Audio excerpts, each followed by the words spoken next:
நீதித்துறையில் பெண் நீதிபதிகளின் பிரதிநிதித்துவம் குறைவாகவே உள்ளதாக இந்திய உச்சநீதிமன்ற நீதிபதிகள் சங்கம் வருத்தம். இந்திய ஜனநாயகத்தின் 4 தூண்களில் முக்கியமானதாக கருதப்படுவது நீதித்துறை. அனைவருக்கும் நீதி சமம் என்று கூறப்படும் நீதித்துறையில் பாலின சமத்துவம் குறித்த பிரச்சனை எழுந்துள்ளது ஜனநாயகத்தின் மீதான பாலின சமத்துவம் குறித்த கேள்வியை எழுப்புகிறது. கடந்த ஆகஸ்ட் 27, 2025 அன்று உச்சநீதிமன்ற கொலீஜியம் நீதிபதி விபுல் மனுபாய் பஞ்சோலியை உச்சநீதிமன்ற நீதிபதியாக நியமிக்க பரிந்துரைத்தது. இதற்கிடையே இது குறித்து கொலீஜியத்தின் ஒரே பெண் நீதிபதியான PV நாகரத்னா இந்த நியமனத்துக்கு எதிர்ப்பு தெரிவித்து தனது கருத்தை வெளிப்படுத்தியிருப்பது பலரது மத்தியில் கேள்விகளை எழுப்பியிருந்தது.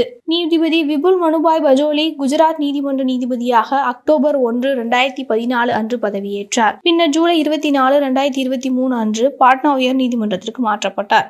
ஆகஸ்ட் 27, 2025 அன்று உச்சநீதிமன்ற கொலீஜியம் அவரை உச்சநீதிமன்ற நீதிபதியாக நியமிக்க பரிந்துரைத்தது. இதனை ஏற்று ஆகஸ்ட் 29, 2025 அன்று உச்சநீதிமன்ற நீதிபதியாக அவர் பதவியேற்றார். ஆனால் அவருக்கு முன்பு பதவி வழங்கப்பட வேண்டிய மூத்த பெண் நீதிபதிகள் இருந்தபோது ஏன் அவர் தேர்ந்தெடுக்கப்பட்டார் என்ற கேள்வி எழுந்ததால் சர்ச்சை ஏற்பட்டது. இந்த நிலையில் உச்சநீதிமன்றம் வழக்கறிஞர்கள் சங்கமும் உயர்நீதிமன்றங்களிலும் உச்சநீதிமன்றத்திலும் பெண் நீதிபதிகளின் எண்ணிக்கை குறைவாக இருப்பது குறித்து தனது ஆழ்ந்த கவலையை வெளிப்படுத்தியிருப்பதுடன் வரவிருக்கும் நீதித்துறை நியமனங்களில் போதுமான பாலின பன்முகத்தன்மையை உறுதி செய்யுமாறும் கொலீஜியத்திடம் வலியுறுத்தியுள்ளது. அது மட்டுமின்றி நீதித்துறையில் பெண் நீதிபதிகளின் பிரதிநிதித்துவம் குறைவாகவே இருப்பதாகவும் இது மிகுந்த வருத்தமளிக்கும் செய்தியாக இருப்பதாகவும் கூறியுள்ளது.